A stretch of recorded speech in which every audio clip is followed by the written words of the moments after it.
What is going on, everyone? I am Grant Rettig, and welcome back to Rettig Co Creative, where we talk all things photo, video, and review things that you didn't even know that you wanted. All right, so it's December, and that means Christmas lights. Lots and lots of Christmas lights. If you're like me and spending hours and hours hanging Christmas decorations, checking lights, tying down your inflatables, you want to make sure that you can share what it looks like. So I'm going to give you the best tips to take awesome photos of Christmas lights. We're going to be specifically talking about using a DSLR or a mirrorless camera, but the same concept can be applied to using a phone. The two things that you're going to need is a DSLR or a mirrorless camera, a tripod, some great Christmas lights, and optionally a video light to help with the shadows. Using a DSLR or mirrorless camera will allow you to manually choose your settings. Because Christmas lights look the best in darker settings, using a tripod will allow you to use slower shutter speeds while maintaining sharpness. For some optional gear, you can use video lights and or a shutter remote to help get the best photos possible. Due to the difference in the bright Christmas lights and the shadows from shooting in dusk or night, a video light can help add light to areas that would otherwise be dark due to the exposures needed to properly expose for the light. A shutter remote will allow you to trigger the shot without touching the camera and causing it to shake while on the tripod. A 2 or 10-second delay will also fix this issue. Shooting in manual mode will allow you to choose your settings yourself without letting the camera automatically make the decisions. Because Christmas lights are so bright, allowing the camera to auto-adjust your settings will cause everything in the scene to go completely black. By putting your camera in manual mode, you can set your camera to the proper ISO and aperture based on the photo that you're looking for and adjust your shutter speed to determine the best exposure for your scene. This is where the tripod will come in handy. With the overall darkness of the scene, these shots will undoubtedly require shutter speeds too slow to handhold your shots. If a tripod is not available, you can use a table, chair, or other flat surface to set your camera on for stability. So this is just a starting point for your settings. Depending on how bright your Christmas lights are and the available ambient light, you may need to make some adjustments. In my opinion, the best method is to set your ISO to around 400 while also keeping your photo relatively free of noise depending on the age of your camera. For the aperture, I recommend using or starting at f8. This will ensure more of the subject will be in focus and can also help get starbursts from your light. With these starting settings, your shutter speed will most likely be too slow for you to handheld, and this is where the tripod will come into play. Once you've figured out your ISO and aperture, you can use the shutter speed to get the proper exposure. White balance is another aspect of your camera settings that will affect your Christmas light photos. Because lights may have mixed lighting, you may need to try different white balance settings. I recommend starting with auto white balance and then using live view to see how the color works in your scene and take note of the settings. You can then make your scene warmer or cooler depending on the type of look that you're going for. One quick disclaimer is that many lights actually flicker, even though our eyes don't see it.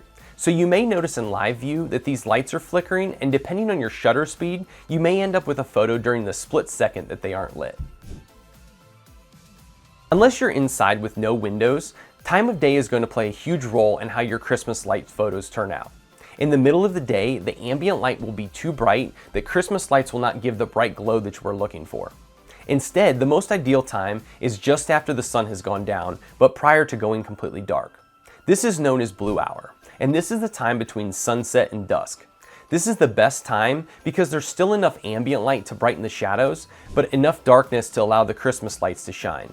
Unfortunately, this time is very short, so be sure to save this time for your very best shots. Using composition techniques can help draw attention to certain aspects of your photos.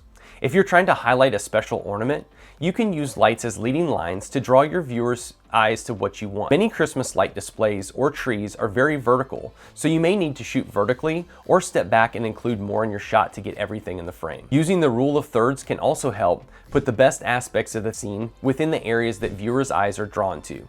Try different compositions to see what works best for your photos. Using a little external lighting will help raise some of the shadows in what will be a relatively dark scene. I typically will not recommend using a flash because they can completely overpower the scene and cause you to lose the glow of your Christmas lights. My recommended option is to use multiple constant video lights. These allow you to see in real time how the light will affect your scene and if they create any hot spots or reflections. If you have a light that is not just daylight balanced, you can change the light to warmer or cooler tones to best fit the scene that you're working with. One last aspect to keep in mind is that Christmas lights create excellent bokeh when not in focus. Just like blurring your eyes while looking at a Christmas tree, we can create this same look using bokeh to our favor. If you can create a scene that has several different planes of focus, you can get your subject in focus in the foreground of your photo with the out of focus bokeh lights in the background. So start by putting your camera into manual mode. If you're not using a shutter remote, change your camera to timer mode to give it a 2 or 10-second countdown timer, so you don't shake the camera when you press the shutter button. Start by setting your aperture to f8, ISO to 400, and start with a shutter speed of 1/30th of a second. Now set your camera on a tripod, table, or other flat surface and take a picture. Check your picture and use your shutter speed to properly expose for Christmas lights, which will be the brightest part of your scene. After getting your exposure settings correct, now you can add in your external video lights to brighten up some of the darker areas in the scene. And now have fun with it. Try different focal lengths if you have a zoom lens, or move closer or farther away to try different looks. Even try to tilt your camera for different looks. All right, so now that we've covered the best way to take photos of Christmas lights, be sure to get some epic shots of your Christmas displays and decorations. I've linked all the different things that we've discussed in the description below. If you have any suggestions for videos or items that you'd like to see me review, let me know in the comments below. If you like this video and you'd like to see more, be sure to like the video, subscribe to the channel. Merry Christmas and happy holidays to everyone, and until next time, stay creative.